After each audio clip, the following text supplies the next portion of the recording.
Welcome to the federal Andhra Pradesh. ఎక్కువ పిల్లలను కనండి, రాబోయే భావి తరాలను రక్షించండి.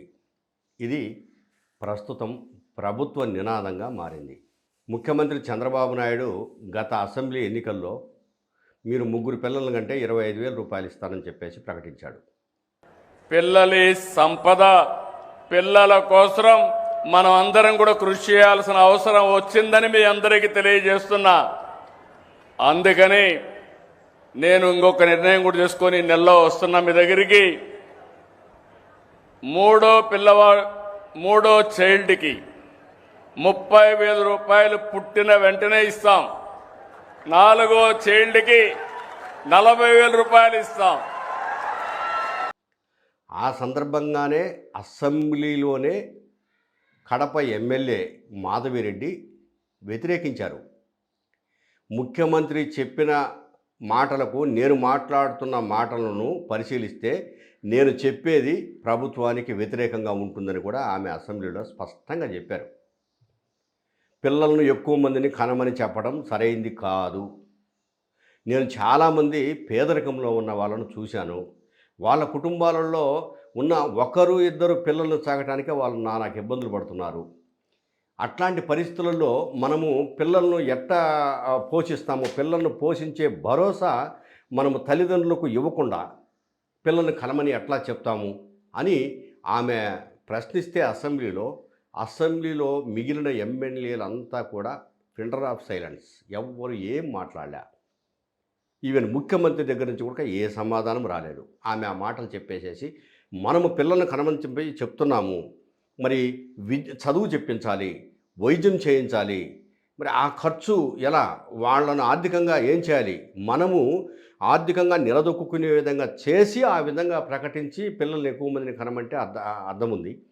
పైగా పెంపకానికి ఎన్ని కష్టాలు ఉంటాయో నాకు తెలుసు. పిల్లలను పెంచడము, వాళ్ళను పోషించడం అనేది ఎన్ని కష్టాలు ఉంటాయో నాకు తెలుసా, మేము స్పష్టం చేసింది. పెంచాలని చెప్తున్నారు అధ్యక్ష. నా వరకు నా సొంత అభిప్రాయం అయితే అంతకంటే ముందు ఆదాయ మార్గాలు పెంచాల్సిన అవసరం ఉంది. పిల్లలు కనడం కాదు, వాళ్ళని సాకడము, వాళ్ళకి చదువు చెప్పించడము, దాంతోపాటు వాళ్ళని మంచి పొజిషన్లో సెటిల్ చేయడం అనేది చాలా ఇంపార్టెంట్ అధ్యక్ష. కాబట్టి మౌలికంగా ఈ యొక్క సదుపాయాలు మనం క్రియేట్ చేసుకోవాల్సిన అవసరం ఉంది. పిల్లల్ని చాకడం అంటే చాలా కష్టం. ఇప్పుడున్న పరిస్థితుల్లో వాళ్ళ చదువులు కానీ, వాళ్ళ ఎక్స్ట్రా కరికులర్ యాక్టివిటీస్ కానీ ప్రతి ఒక్కటి చేయాలి అంటే చాలా కష్టం అయిపోతుంది. ఇంకొక విషయం ఏంటంటే, నేను చూస్తున్నాను ఇప్పుడు బాగా పేదవాళ్ళతో కలిసి తిరగడం కానీ, వాళ్ళు ఉన్న సమస్యలు చూస్తూ ఉన్నాను. ఎక్కువ మంది కన్న పిల్లలు, తల్లిదండ్రులు, వాళ్ళకి ఏమైతుందంటే అధ్యక్ష, ప్రాపర్ ఎడ్యుకేషన్ ఇవ్వట్లేదు. దానివల్ల వాళ్ళకి ఎడ్యుకేషన్ లేక, ప్రాపర్ బ్రాటప్ లేక వాళ్ళు కొంచెము ఈ యొక్క చెడు అలవాట్లకి దాని మీదకి వెళ్ళే ప్రమాదం కూడా కనపడతా ఉంది అధ్యక్ష. సార్ చెప్పిన దానికి ఇదైతే వ్యతిరేకము. అట్లాగనే కమ్యూనిస్ట్ పార్టీ నుంచి రామకృష్ణ కూడా తీవ్రంగా ఈ పిల్లలను కనబడే ఎక్కువ మందిని కనాలి అనే పథకాన్ని వ్యతిరేకించారు. నాయుడు గారు పదే పదే ఎక్కడ మీటింగ్స్ పెట్టినా సరే మరింత మంది పిల్లల్ని కనండి, ఇవాళ మన దేశానికి అవసరమనే పద్ధతుల్లో ఆయన ప్రచారం చేస్తూ ఉన్నాడు. ఒక రాష్ట్ర ముఖ్యమంత్రిగా, ఒక రాష్ట్ర నేతగా ఈ రకమైన ప్రచారం చేస్తూ ఉన్నాడు తప్ప మొత్తం దేశాన్ని దృష్టిలో పెట్టుకుని ఆయన మాట్లాడడం లేదు అని నేను అనుకుంటా ఉన్నాను. పైగా ఆయన ఇస్తున్న ఆఫర్ ఏంటి? ముగ్గురు పిల్లలు కనండి 30,000 ఇస్తా, నలుగురు పిల్లలు కనండి 40,000 ఇస్తానంటే అసలు 30,000తో 40,000తో సమస్య పరిష్కారం అవుతుంది అని నేను అడుగుతా ఉన్నాను. వాళ్ళ బారసాల ఖర్చులు కూడా సరిపడవు. మీరు తర్వాత వాళ్ళకి విద్యాబుద్ధులు ఏంటి, వాళ్ళకి ఉద్యోగాలు ఏంటి, వాళ్ళ భవిష్యత్తు ఏంటి, దాని గురించి ముఖ్యమంత్రి గారు ఆలోచిస్తున్నారా? దానికి సమాధానం చెప్పాలని డిమాండ్ చేస్తాం. సిపిఎం నుంచి రాష్ట్ర సెక్రటరీ వి శ్రీనివాసరావు గారు కూడా ఈ పిల్లల్ని ఎక్కువ మందిని కనాలనే అంశాన్ని వ్యతిరేకించారు. సిపిఐ రాష్ట్ర సెక్రటరీ జి ఈశ్వరయ్య కూడా పిల్లలను ఎక్కువ మందిని కనాలనే అంశాన్ని తీవ్రంగా వ్యతిరేకించారు. అట్లాగనే చాలామంది మహిళలు, మేము ఫెడరల్ తరఫున కొంతమంది మహిళలతో మాట్లాడితే, ఉద్యోగంలో ఉన్న మహిళలు కొంచెం చెప్పడానికి వెనుకం చేస్తున్నారు.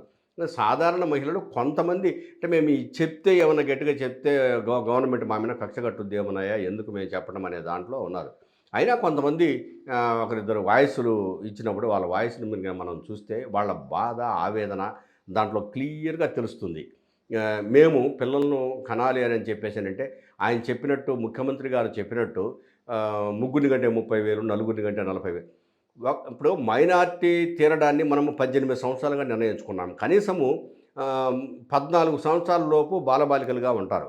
14 సంవత్సరాల లోపు వాళ్ళను పోషించడానికి తగిన ఆర్థిక భరోసా మా దగ్గర ఉండాలి కదా! లేనప్పుడు వాళ్ళను కని రోడ్డు మీద వదిలేస్తే ఏం ఉపయోగం? అందుకనే కదా ఇప్పుడు ఒక్కొక్కరినే కనేసేసి ముందుకెళ్తున్నారు అని చెప్పి పిల్లల తల్లిదండ్రులు చెప్తున్నారు. అండ్ ఇప్పుడు గవర్నమెంట్ హాస్పిటల్ చూస్తే అస్సలు ఫెసిలిటీస్ అన్నవి ఏవీ లేవు. నలుగురు ముగ్గురు కనంటే 30,000 వేస్తాను, నలుగురు కలంటే 40,000 వేస్తానంటే ఇద్దరిని పెంచే పరిస్థితే తల్లిదండ్రులకు లేదండి. ఇప్పుడు స్కూల్ ఫీజులు కానీ నిత్యావసర సరుకులు కానీ ఏదైనా సరే ఆకాశాన్ని అంటుతున్నాయి. ఏదన్నా కొనుక్కోవాలి, కూరగాయలు కొనాలన్నా ఏది కొనాలన్నా ఈ కూటమి ప్రభుత్వం వచ్చిన తర్వాత మరీ దారుణాతి దారుణంగా అయిపోయింది. పెట్రోల్ ధరలు కానీ నిత్యావసర సరుకులు కానీ గ్యాస్ సిలిండర్లు కానీ ముందు ఈయన సూపర్ 6 పథకాలు అన్నవి చెప్పారు. సూపర్ 6 పథకాలు అన్నవి అమలు చేయమనండి ముందు.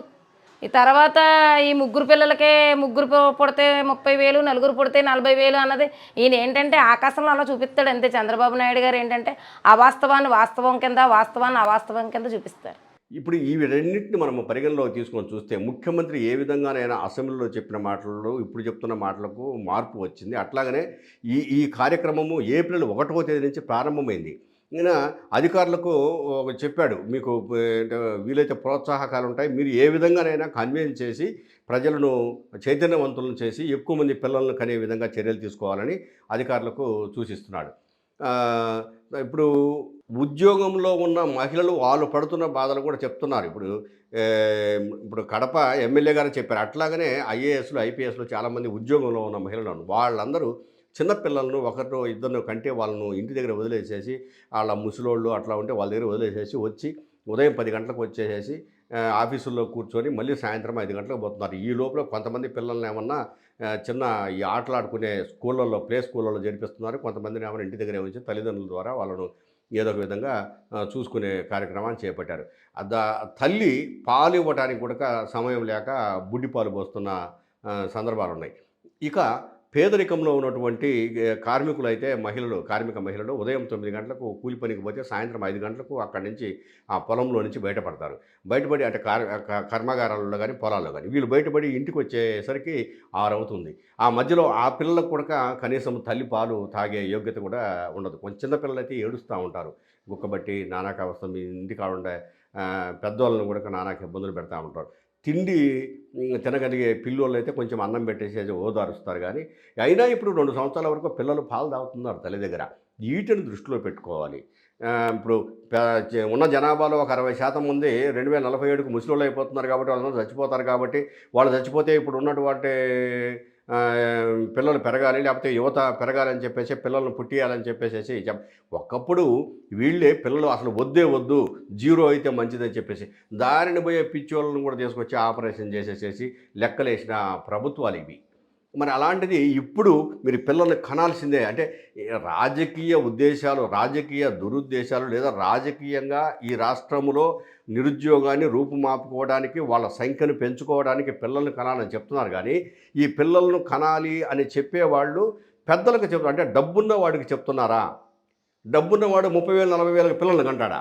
పేదరికంలో ఉండేవాళ్ళు మాత్రమే ఒకవేళ నిజంగా 4 గంటలు 40,000 వస్తాయి, మనకు సంవత్సరానికి 10,000 వస్తాయని చెప్పేసి ఆశపడి కంటారేమో. ఆ తర్వాత వాళ్ళని పెంచాలంటే నానాక బాధలు ఉంటాయి. వీటన్నిటిని పరిగణలోకి తీసుకోవాలి ప్రభుత్వము. వీలైనంత వరకు ఎక్కువగా వాళ్ళ పోషణకు అయ్యే ఖర్చును, పౌష్టిక ఆహారాన్ని 14 సంవత్సరాల్లో పిల్లలకు పౌష్టిక ఆహారాన్ని అందించే విధంగా ఎప్పుడైతే చర్యలు తీసుకొని ప్రభుత్వం ముందుకు అడుగు వేస్తుందో అప్పుడు ఈ పథకం సక్సెస్ అయింది తప్ప, లేకపోతే బలవంతంగా పిల్లలను కనిపించే కార్యక్రమాన్ని ఈ ప్రభుత్వము చేపట్టి ప్రజల్లో అసంతృప్తి కూడా, ప్రభుత్వం మీద అసంతృప్తి పెరిగి అసంతృప్తి వల్ల ప్రభుత్వానికి కూడా నష్టం జరిగే అవకాశం ఉంది. మీరు ఈ వీడియోలో ఇంకా కొందరి అభిప్రాయాలను కూడా మీరు పరిశీలించండి, అప్పుడు మీకు అర్థమవుతుంది.